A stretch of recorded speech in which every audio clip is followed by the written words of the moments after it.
আমরা আমাদের সর্বোচ্চ ধর্মীয় নেতা আয়াতুল্লাহ আলী খামেনিকে জানান দিতে চাই যে আপনি মরে যেও মরেননি, আপনি লক্ষ কোটি মুসলিম মানুষের ভিতরে আপনি সারা জীবন বেঁচে থাকবেন। আমরা আসুন পৃথিবীর সমস্ত মুসলিম আমরা এক হয়ে এই ইহুদিদের বিরুদ্ধে, এই নাসারাদের বিরুদ্ধে, এই যে নেতানিয়াহুর জাতি, এই ইসরায়েল জাতি, এদের বিরুদ্ধে রুখে দাঁড়ায়। খামেনির মৃত্যুতে গভীরভাবে শোকার্ত।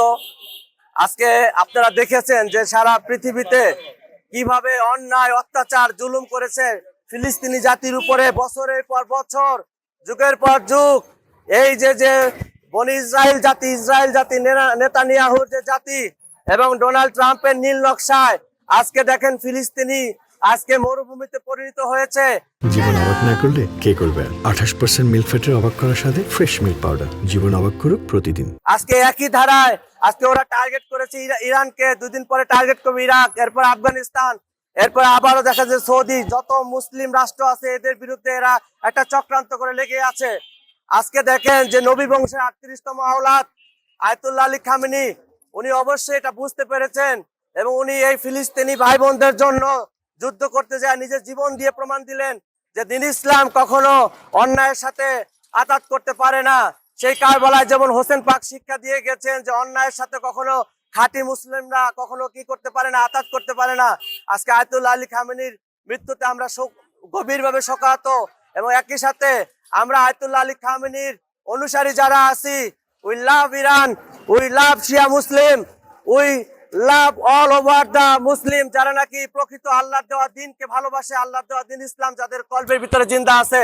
আমরা আসুন পৃথিবীর সমস্ত মুসলিম আমরা এক হয়ে এই ইহুদিদের বিরুদ্ধে, এই নাসারাদের বিরুদ্ধে, এই যে নেতানিয়াহুর জাতি, এই ইসরায়েল জাতি, এদের বিরুদ্ধে রুখে দাঁড়ায় এবং যারা মুনাফিকি করতেছে এই দিন ইসলামকে ধ্বংস করার জন্য, এই মুনাফিকদের বিরুদ্ধে আমরা সর্বস্তরের জনগণ আমরা একসাথে এক হই এবং আমরা প্রমাণ করে দিতে চাই যে দিন ইসলাম কখনো ধ্বংস হতে পারে না।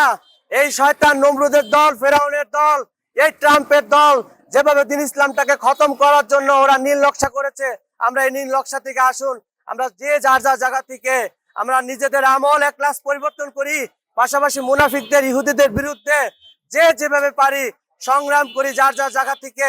এবং আমরা আমাদের সর্বোচ্চ ধর্মীয় নেতা আয়াতুল্লাহ আলী খামেনিকে জানান দিতে চাই যে আপনি মরে যেও মরেননি, আপনি লক্ষ কোটি মুসলিম মানুষের ভিতরে আপনি সারা জীবন বেঁচে থাকবেন। আল্লাহ আপনার শান্তি দান করুক, এলাহি আমিন।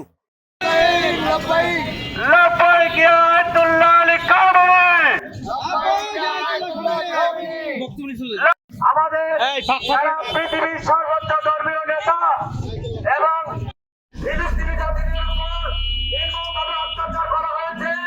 খামেনির জন্য আমরা মুনাজাত করে দোয়া করি, আল্লাহ তাকে জান্নাতুল ফেরদৌসের উচ্চ মাকাম তাকে দান করুক।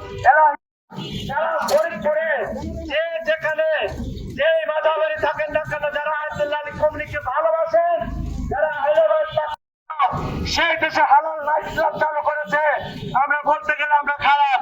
আজকে সারা পৃথিবীবাসীর কাছে খবর প্রকাশ হয়ে